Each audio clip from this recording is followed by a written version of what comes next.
Does anybody recognize this man? Not too many people. They've been very fair, actually, for the last 3 days. President Trump, are you going to have a green light for another attack in Iran?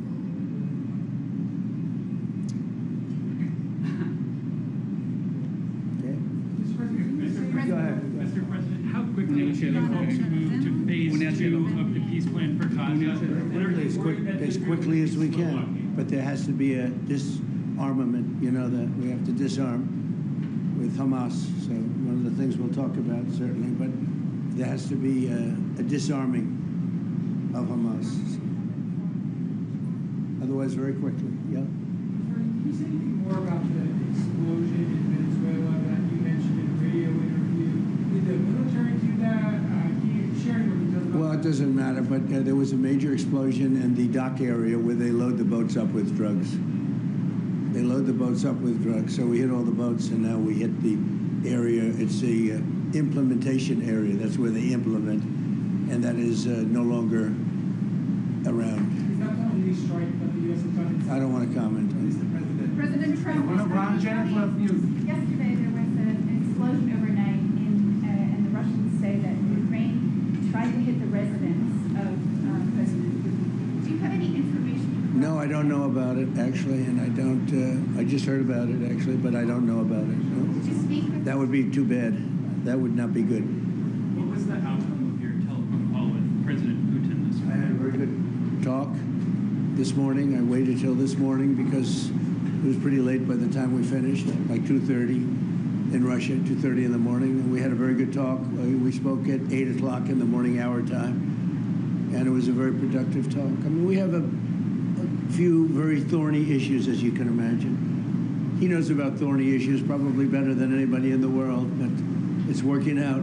We have a couple of issues that we're going to get resolved, hopefully, and if we get them resolved, you're going to have peace. You're going to have Ukraine. They're losing 26,000 soldiers a month. Can you believe it? A month, 26,000 young, beautiful soldiers, and plus some people in Kiev, and relatively small, but a lot, you know, still people, and it's a lot of people. But 26,000 soldiers were killed last month. Yes, please. President Trump, are you going to allow Turkish forces, or do you expect Turkish forces to be stationed in Gaza? So I have a great relationship with President Erdogan, and we'll be talking about it. And if it's good, I think that's good. And a lot will be having to do with Bibi. We're going to be talking about that. But Turkey's been great, and he's been, you know, excellent as far as I'm concerned. I don't know about you. To me, he's been very good. Can you guarantee that? Mr. President, can you tell me a little bit about your relationship with Prime Minister Netanyahu and how important it is for you to see him be pardoned by the Israeli president? Look, he's a wartime prime minister. He's done a phenomenal job. He's taken Israel through a very dangerous period of trauma. Israel, with other people, might not exist right now, if you want to know the truth. That's a pretty big statement, but it's true. I feel that. You had the wrong prime minister. Israel right now would not exist because they were met with a force the likes of which very few countries could have handled. And we worked together, and we were extremely victorious, to put it mildly. Now I hear that Iran is trying to build up again, and if they are, we're going to have to knock them down. We'll knock them down. We'll knock the hell out of them, but hopefully that's not happening. I heard Iran wants to make a deal. If they want to make a deal, that's much smarter. You know, they could have made a deal the last time before we went through, you know, a big attack on them, and they decided not to make the deal. They wish they made that deal. So I think, again, they should make a deal. They want to make a deal, but sometimes that doesn't happen. Yeah, please. Mr. Trump, Nadav Elimelech, 24 News Israel. Would you support the overthrow of the Iranian regime? Of who? Iranian regime. I'm not going to talk about overthrow of a regime. It's, they've got a lot of problems that are in. They have tremendous inflation. Their economy is bust. Their economy is no good.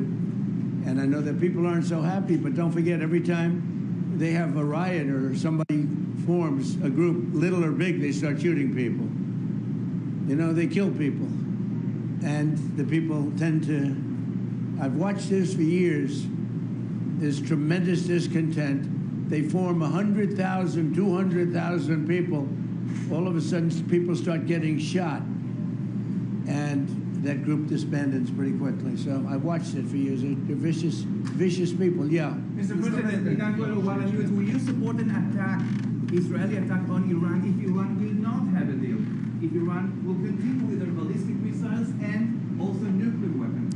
If they will continue with the missiles, yes. The nuclear, fast.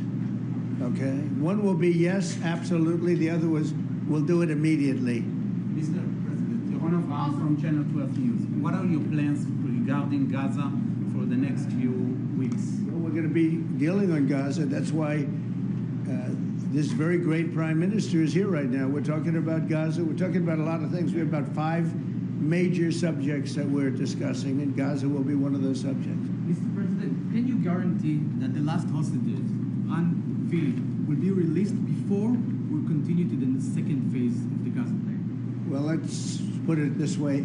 Every hostage just about that's been released was released because of me, Steve Witkoff, Jared Kushner, my whole team, Marco Rubio, Pete Hegseth. They were all released because of us. None were released in the Biden administration, none. They were all released because of us. Then we had a lack of releases with respect to the dead. And all of a sudden they started coming back because I said, nope, you said you could even. We have one wonderful young man whose parents are right now inside.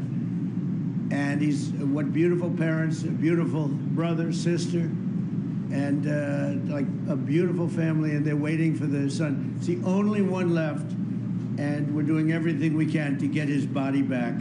And the parents just said, hopefully he's alive. And I said, I love you to think that way.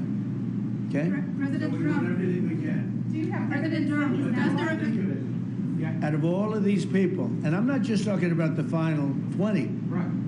Look at all of the people. What do you think the total number is? 255. 255. 254 came out, one more. Think of that. And we got them all.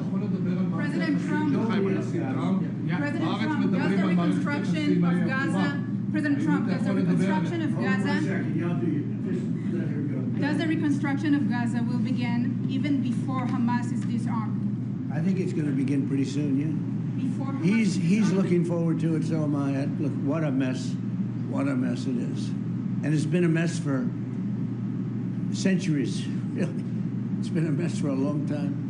It seems to be born for that, but we're gonna straighten it out. No, we're already starting certain things. We're doing things for sanitary conditions and others. But Gaza's a tough place. You know the expression, it's a tough neighborhood. That's truly a tough neighborhood. Yeah, you had a question in the back? Go ahead. Yeah, please, go ahead. I'm asking about the relationship between you and the Prime Minister. What about it? They said that there is no relationship, good relationship between you. I don't think it can be better. We just won a big war together. You know, if we didn't beat Iran, you wouldn't have had peace in the Middle East because nobody would have been able, the Arab countries who have been fantastic would not have been able to make a deal. If we didn't wipe out their nuclear, we wiped it out. If we didn't wipe out with our beautiful B-2 bombers, if we didn't, and we sent a lot of Tomahawks in there also, by the way, from a submarine. And what about the pardon that the President of Israel needs to give the Prime Minister? A pardon? Pardon. Oh, I think he will. How do you not? He's a wartime prime minister who's a hero. How do you not give a pardon? You know, I think it's a very hard thing not to do it. I spoke to the president, and it's on. I mean, he tells me it's on its way. Mr. President, You can't do better than that, right? Please. Mr. President, can I follow up on Venezuela? Was the facility taken out by the U.S. military, or was it another entity like the CIA?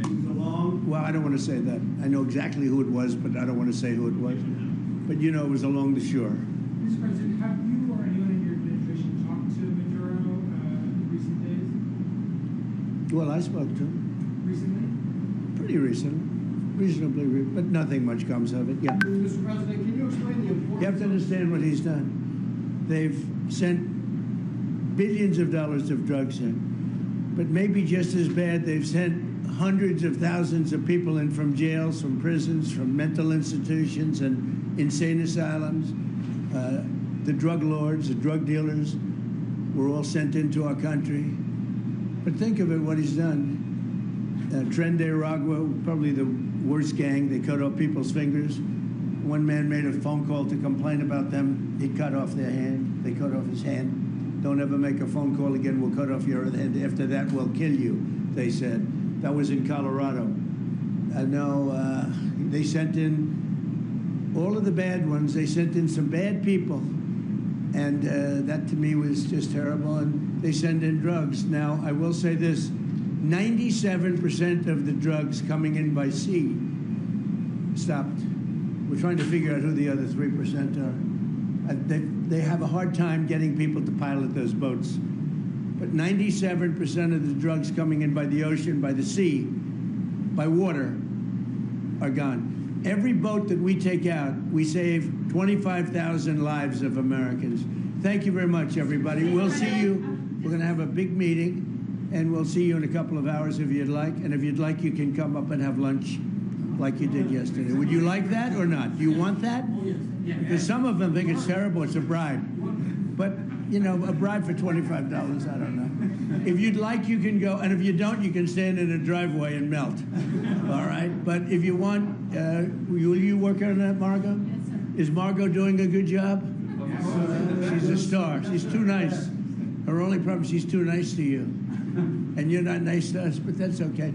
Margot, take them up and have a beautiful lunch, and we'll see you later. Are you worried that the strike, the alleged strike on Putin's residents could scuttle the peace? Yeah, I don't like it. It's not good.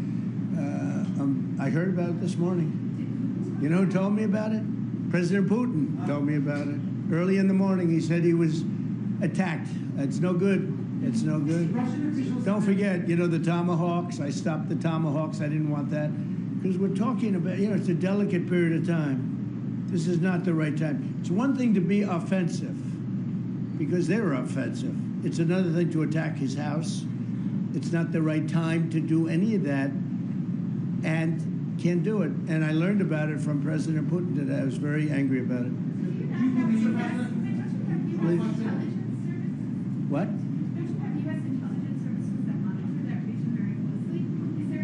Well, it came out, well, we'll find out. I mean, you're saying maybe the attack didn't take place. It's possible too, I guess. But President Putin told me this morning it did. One question, Mr. President. Can you expound on the importance of a strong relationship with the state of Israel? And Mr. Prime Minister, you called President Trump the strongest friend for the state of Israel. You worked with numerous administrations, numerous presidents. Can you expound on that? What makes President Trump such a strong friend for the state of Israel? Why don't you go first? I'll say it again and again and again. We've never had a friend like President Trump in the White House. It's not even close. And I think you can judge that by not merely by the frequency of our meetings, but by the content and the intensity. I think Israel is very blessed to have President Trump leading the United States, and I'll say leading the free world at this time. I think it's not merely Israel's great fortune. I think it's the world's great fortune. Well, I just want to say that it's very important who the Prime Minister and President of Israel is. We have a great relationship. It was an honor to speak before your leaders. That was a great honor for me. I think it has not happened before, or something they told me. But the relationship's been extraordinary, and Bibi's a strong man. He can be very difficult on occasion, but you need a strong man. If you had a weak man, you wouldn't have Israel right now. Israel would have been, you know, Israel with most other leaders would not exist today. They would not exist. And now they're stronger than ever. Yeah, please. Are you going to ask Netanyahu to sign this agreement with Syria? Well, I hope he's going to get along with Syria, because the new president of Syria is working very hard to do a good job. He really is. I know he's a tough cookie, and he's, you know, you're not going to get a choir boy to lead Syria. That's the one thing I will say. So I hope they're going to get along, because, you know, I dropped the sanctions on Syria because otherwise they wouldn't have had a chance. We want to see Syria survive.